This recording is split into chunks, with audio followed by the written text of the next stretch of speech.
Le Seigneur soit avec vous. Et avec votre esprit. Évangile de Jésus-Christ selon saint Jean. Gloire à toi, Seigneur. Au cours du dernier repas que Jésus prenait avec ses disciples, quand Judas fut sorti du cénacle, Jésus déclara : « Maintenant, le Fils de l'homme est glorifié et Dieu est glorifié en lui. Si Dieu est glorifié en lui, Dieu aussi le glorifiera et le glorifiera bientôt.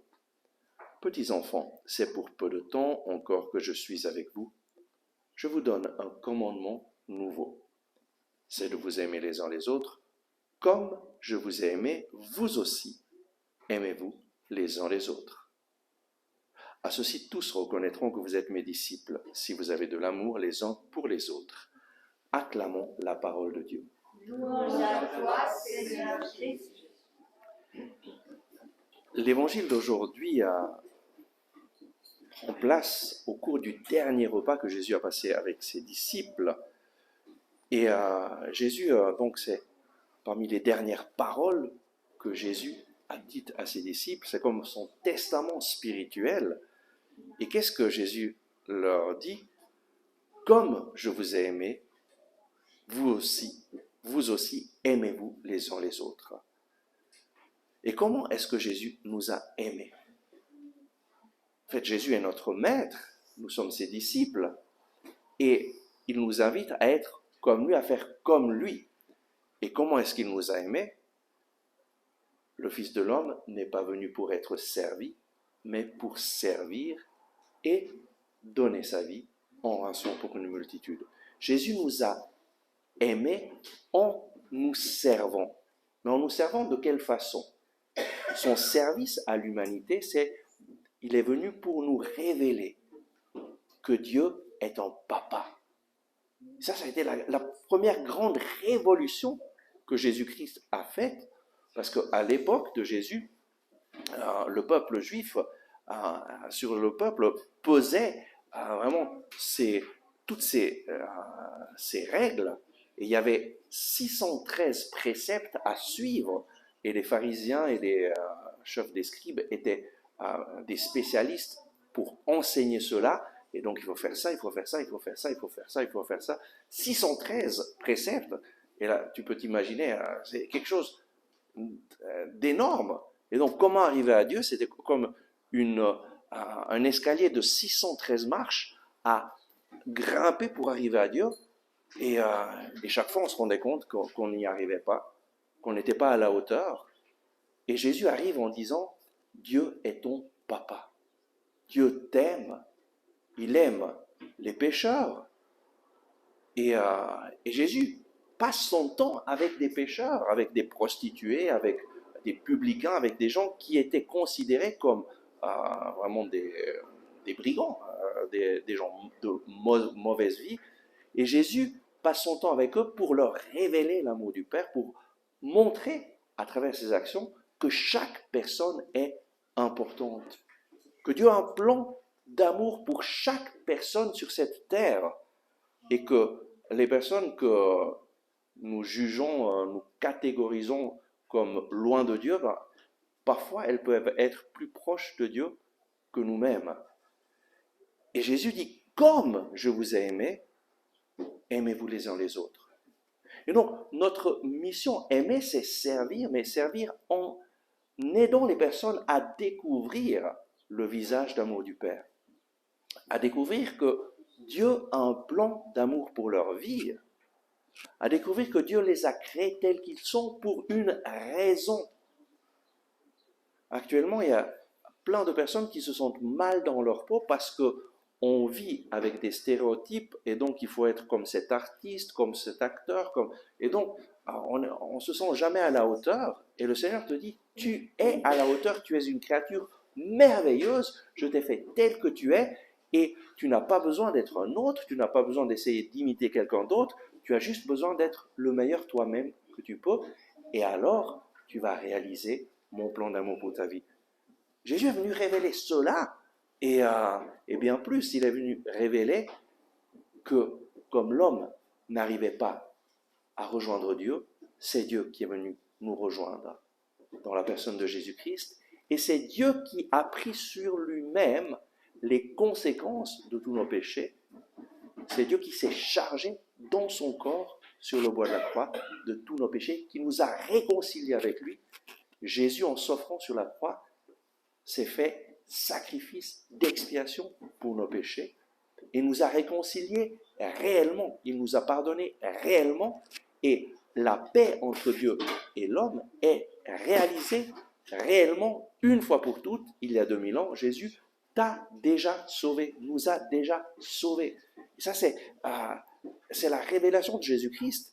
Et Jésus nous dit, comme je vous ai aimé, comme je l'ai manifesté à vous, à votre tour, manifestez-le aux personnes qui sont dans le besoin, qui ne me connaissent pas. Et donc, Jésus continue en disant, à ceux-ci, tous reconnaîtront que vous êtes mes disciples, si vous avez de l'amour les uns pour les autres. Et cet amour que le Seigneur nous invite à avoir, c'est un amour qui se manifeste à travers le service, mais un service spécial, un service de collaboration avec Dieu pour lui permettre de se révéler aux personnes qui vivent autour de nous. Un service pour aider les personnes à découvrir l'amour du Père, à reconnaître leurs problèmes, le péché, à découvrir en Jésus le Sauveur, le Seigneur. Un service pour les aider à accueillir Jésus dans leur vie, à accueillir la parole de Dieu dans leur vie, les aider à commencer à prier avec la parole de Dieu pour avoir une relation personnelle avec un Jésus qui parle à travers la Bible et auquel nous répondons à travers nos paroles, nos actions, notre vie. Et donc, c'est cela que le Seigneur nous invite à faire. Comme je vous ai aimé, aimez-vous les uns les autres. L'amour le plus grand, c'est de donner le plus grand cadeau que nous avons aux autres. Et le plus grand cadeau que j'ai, c'est Jésus, qui s'est donné à moi, qui a fait sa demeure en moi, et qui m'accompagne partout où je vais, et je peux le donner aux autres dans la mesure qu'à travers mes actions et mes paroles, je manifeste son amour. Et donc, je vais devoir ouvrir mes yeux aux besoins des personnes et voir ce dont elles ont besoin et être un instrument pour les aider d'abord à satisfaire leurs besoins et ensuite à découvrir que non seulement ils ont des besoins physiques, mais ils ont aussi des besoins spirituels, ils ont besoin de Jésus, du pardon. C'est clair que évangéliser, si j'évangélise dans un pays où les gens meurent de faim, la première chose à faire, c'est de donner à manger et ensuite annoncer la parole. Ici, les gens meurent de faim spirituelle et vont à tâtons essayer de trouver le bonheur. Et c'est notre mission d'abord de vivre dans la joie et de manifester à travers notre vie la joie de vivre, la joie de connaître Jésus et de nous mettre à l'écoute des personnes. Parfois, ce qu'une personne a le plus besoin, c'est que quelqu'un l'écoute. Et quand tu te mets à son écoute, il va peut-être t'ouvrir son cœur. Et donc, lorsqu'il t'ouvre son cœur et te présente ses problèmes, fais le pas dans la foi de prier directement pour que le Seigneur intervienne dans sa situation en présentant à Jésus à voix haute la situation de la personne, cette personne. Très souvent, quand on le fait, les personnes sont touchées au plus profond de leur cœur. Et c'est une des façons les plus simples d'évangéliser, d'écouter les personnes et ensuite de présenter leur vie au Seigneur en demandant au Seigneur d'intervenir. Et alors, qu'est-ce que nous serons en train de faire? Nous serons en train de réaliser ces bonnes œuvres pour lesquelles nous avons été créés. Et le secret du bonheur, le secret de la joie, c'est justement cela. Réaliser ces bonnes œuvres, être un instrument entre les mains du Seigneur pour que les autres puissent découvrir l'amour du Père, le salut en Jésus et comment accueillir ce Jésus dans leur vie à travers la foi et la conversion.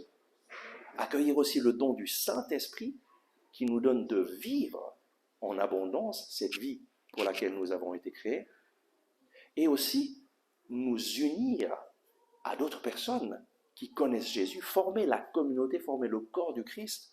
Et ça, c'est toute la bonne nouvelle de Jésus-Christ. Jésus-Christ est venu pour rassembler en un seul corps tous les enfants de Dieu dispersés. Et donc, chacun d'entre nous, chaque personne qui vit sur cette terre a besoin d'être rassemblée par Jésus-Christ et unie à d'autres personnes qui connaissent Jésus pour former la communauté, et une communauté locale où ensemble on prie, ensemble on évangélise.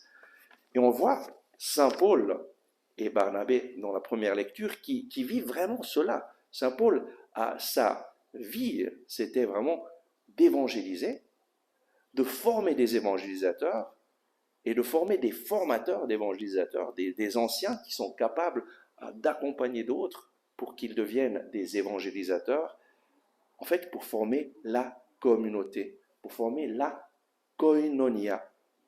Saint Paul, toute sa vie, depuis qu'il a rencontré le Christ, a été vraiment, il était poussé par le Saint-Esprit pour former la koinonia, des communautés locales et où tous sont importants. Chaque personne a une mission, chaque personne est un membre indispensable du corps du Christ et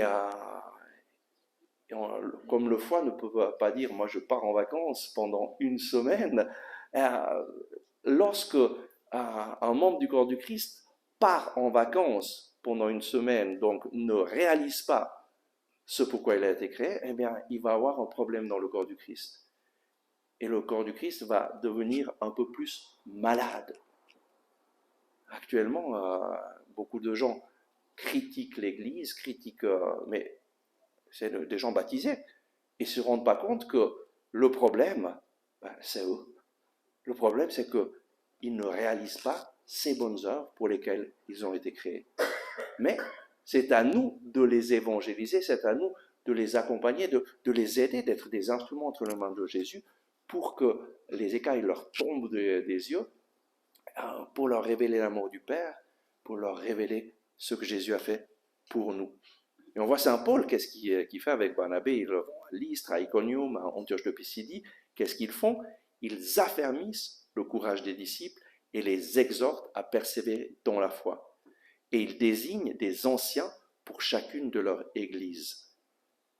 Donc ils forment des communautés et ils en font tout le nécessaire pour que ces communautés puissent continuer, guidées par les anciens, puissent continuer à exercer ce ministère, continuer la mission que Saint Paul a commencé d'évangéliser. Donc toutes ces communautés sont devenues des communautés évangélisatrices qui ont rejoint à la fin le fruit de l'évangélisation de Saint Paul. Ça a été vraiment rejoindre tout l'Empire romain et à travers les communautés qu'il a fondées, l'Évangile a rejoint tout le monde romain de l'époque.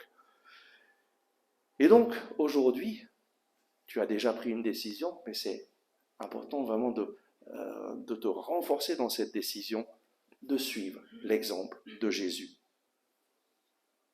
Je ne suis pas venu pour être servi, mais pour servir et donner ma vie en rançon pour une multitude. Le testament spirituel de Jésus, c'est de nous aimer les uns les autres comme lui nous a aimés, et donc de nous mettre au service des autres pour qu'ils puissent découvrir l'amour du Père, le salut en Jésus, le don du Saint-Esprit, et l'importance de marcher ensemble en communauté pour vivre, nous soutenir les uns les autres et vivre cette vie en abondance pour laquelle le Seigneur nous a créés. Et donc c'est les ministères que le Seigneur donne à la communauté nous servent pour que chacun d'entre nous puisse vraiment servir le Seigneur et faire sa part pour que le corps du Christ grandisse et rejoigne toujours plus de personnes. Donc je t'invite à fermer tes yeux et à vraiment demander cette grâce au Seigneur, que dès aujourd'hui, tu puisses t'engager à découvrir le ministère ou les ministères pour lesquels le Seigneur t'a créé et sauvé. Et c'est un processus, le découvrir. Mais il faut essayer de faire un ministère, et puis en le faisant, tu vas découvrir si c'est vraiment ça. Mais on ne va pas pouvoir découvrir le ministère sans nous mettre la main à la pâte. Oui, Seigneur, nous demandons cette grâce de pouvoir te servir dans un ministère, cette grâce durant cette année de pouvoir découvrir le ministère, les ministères pour lesquels tu nous as créés. Et donne-nous, Seigneur, cette joie de réaliser les bonnes œuvres pour lesquelles tu nous as créés. Amen. Merci d'avoir regardé ce message. J'espère que vous l'avez aimé et je vous invite à le partager à vos amis, à cliquer sur le bouton j'aime et à vous inscrire à notre chaîne YouTube. Ensemble avec ma communauté, nous prions pour vous et pour votre famille. À demain!